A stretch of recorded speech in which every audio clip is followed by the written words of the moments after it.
मैं मनोज कुमार शर्मा एक बार फिर आजाद हिंद आवाज के लिए। आजाद हिंद आवाज मैंने सुभाष चंद्र बोस जी से प्रभावित होकर के रखा था। आजाद हिंद सेना जो थी अब, लेकिन यार ये मेरा तो पूरा उड़ा के ले गए प्रधानमंत्री मोदी जी। प्रधानमंत्री मोदी जी बंगाल के पराक्रम दिवस पर गए।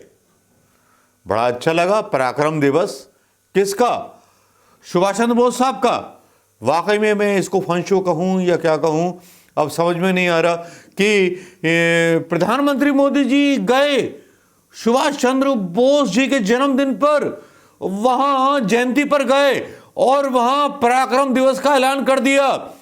अब यह सवाल उठते हैं प्रधानमंत्री मोदी जी पर भी कि प्रधानमंत्री मोदी जी ने मुख्यमंत्री रहते हुए कितने पराक्रम दिवस मनाए थे गुजरात के अंदर।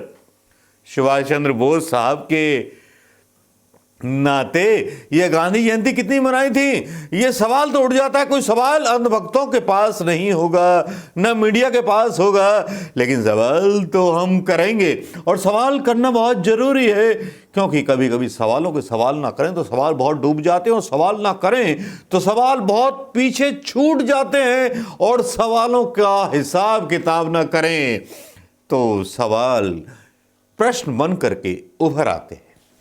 अब ऐसा ही प्रश्न उभर के आ रहा है भारतीय जनता पार्टी के सामने, प्रधानमंत्री मोदी जी के सामने।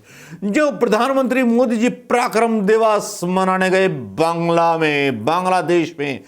बांग्लादेश तो नहीं है यार, अपना ही राज्य है वेस्ट बंगाल, जहां चुनावों की एक बयार चल निकली है, एक आंधी चल निकली है, जहां पर बहुत सारे ममता बनर्जी के कई लीडरों को तोड़ा जा रहा है, कुछ को ब्लैकमेल किया जा रहा है और जो भ्रष्टाचारी हैं उनको भारतीय जनता पार्टी अपनी गंगा में डुबकी लगा करके मतलब जो है शुद्ध कर ले रही है। शुद्ध करने दीजिए जिसको शुद्ध करना है।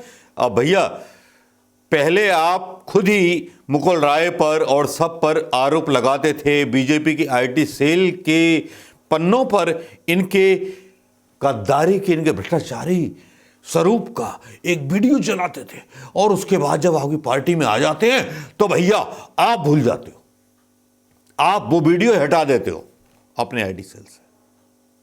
ये है क्या? क्या ये आज का हिंदुस्तान है? या ऐसे हिंदुस्तान की कल्पना सुभाष चंद्र बोस ने की थी जिसका पराक्रम दिवस मनाने गए और नाटकबाजी करने गए थे प्रधानमंत्री मोदी जी? कितना पता है सुभाष चंद्र बोस के बारे में प्रधानमंत्री मोदी जी को? क्या मुझे इंटरव्यू देंगे प्रधानमंत्री मोदी सुभाष चंद्र बोस के बारे में, या कोई मीडिया उनसे सुभाष चंद्र बोस के बारे में पूछेगा? आज तक कितने आरएसएस के दफ्तरों में सुभाष चंद्र बोस की जयंती मनाई गई पिछले 17 सालों में? 70 साल का हिसाब मांगते हैं प्रधानमंत्री मोदी जी सरकार का, लेकिन मैं 70 साल का हिसाब मांगता हूं संघ से कि 70 साल में कितनी बार सुभाष बाबू को याद किया गया संघ में, कितनी बार तिरंगा फहराया गया संघ के कार्यालयों में। अरे कल के गद्दारों, आप हमसे बात करोगे सीना व सीना आंखों में डाल के बात करो। सुभाष चंद्र बोस के पराक्रम दिवस पर वहां पहुंच गए, आपके कोई नेता नहीं है। कांग्रेस का एक प्रेसिडेंट जो आजाद हिंद आवाज के लिए गया था, वहां की एक पॉलिसी थी अंग्रेजों के खिलाफ लड़ने की। तुम क्या जानो, गू के मतलब कीड़े हो, और आज वहां पहुंच गए पराक्रम दिवस मनाने। अरे कितने पराक्रम दिवस संघियों ने मनाए, कितने लोगों ने मनाए, जरा ये बता दीजिए ना, संघियों ने कितने पराक्रम दिवस मनाए सुभाष चंद्र बोस के हर साल? उनकी याद में कितने ब्लड डोनेशन आपने किए, कितने लोगों के पेटों में खाना पहुंचाया, कितने लोगों को रोजगार दिया?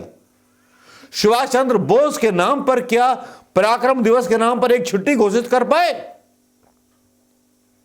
शायद नहीं। मोदी जी को केवल चुनाव में इस तरह के फलसफे छोड़ना आता है, याद नहीं आता कि सुभाष चंद्र बोस कौन थे, क्या थे। ममता और वो साथ चलते हुए दिखाई देते हैं, लेकिन यहां मुझे देश की तानाशाह और एक लोकतंत्र की मुख्यमंत्री चलती हुई नजर आती है। दुख होता है कि जिन संघियों ने आज तक सुभाष चंद्र बोस का जन्मदिन नहीं मनाया, जयंती नहीं मनाई, आज वो चुनाव के लिए बंगाल पहुंच जाते हैं। और दूसरी तरफ एक नेता तमिलनाडु में तमिलनाडु की जनता की बात पूछने चला जाता है। इसको कोई राजनीतिक रंग ना देते हुए सीधे से सवाल मेरे हैं आरएसएस के साथ और संघ के साथ कि आज प्रधानमंत्री मोदी जी को सुभाष चंद्र बोस याद आ रहे हैं, जो कांग्रेस के अध्यक्ष रहे थे नेहरू जी से पहले, जिनके बारे में बहुत सारी अफवाहें उड़ाई गईं कि साहब गांधी जी नहीं चाहते थे कि वो अध्यक्ष बने, नेहरू जी अध्यक्ष बने। लेकिन इसको भी दूसरे तरीके से संघियों ने फैलाया और आज संघियों के पास, संघी मोदी के पास ऐसा कोई भी नेता नहीं है उसका अपना। गोडसे के नाम पे अगर वोट मांग ले बंगाल में तो मैं इसको हेड्स ऑफ कर जाऊं। वीर सावर के नाम पर वोट मांगो, गोडसे के नाम पर वोट मांगो, बोस के नाम पर क्यों वोट मांग रहे हो मोदी जी? अरे कभी पटेल को चुरा लेते हो, कभी बोस बाबा को चुरा लेते हो, कभी कांग्रेस के अंदर प्रणब दा पर बहस करते हो। इसके अलावा तुम्हें मिला क्या है? ईवीएम मिली है या कुछ मिला है? किसानों के बारे में जो भी आप कर रहे हैं वो असहनशील और तानाशाही रवैया है। जनता माफ नहीं करेगी। बंगाल के चुनावों में सारे नेता पूजनीय आपने अपने, वहां की फिजा बिगाड़ दी है, वहां आपके कार्यकर्ता दंगे कर रहे हैं। यूपी में तो कांग्रेस के लोग जो हैं आंदोलन क्या, प्रदर्शन भी नहीं कर सकते। अब ममता बनर्जी को धमकाया जा रहा है राज्यपाल के द्वारा। अगर ममता बनर्जी उनको रोकेंगी तो राष्ट्रपति शासन लागू हो जाएगा। तो ममता बनर्जी की भी मजबूरी है कि आपको और आपके लोगों को आज्ञा दे दी गई है। तानाशाही रवैया है प्रधानमंत्री मोदी जी आपका, लेकिन शर्म करो और डूब मरो चुल्लू भर पानी में। सुभाष चंद्र बोस के नाम पर वोट मांग रहे हो, वीर सावर के नाम पर वोट मांगो ना, गोडसे के नाम पर वोट मांगो ना बंगाल में। बोस के नाम पर वोट क्यों मांग रहे हो? हिम्मत है तो गोडसे के नाम पर वोट मांग करके दिखाइए, तब मैं भी समझूंगा कि वाकई में हिंदुत्व पार्टी बहुत महान है।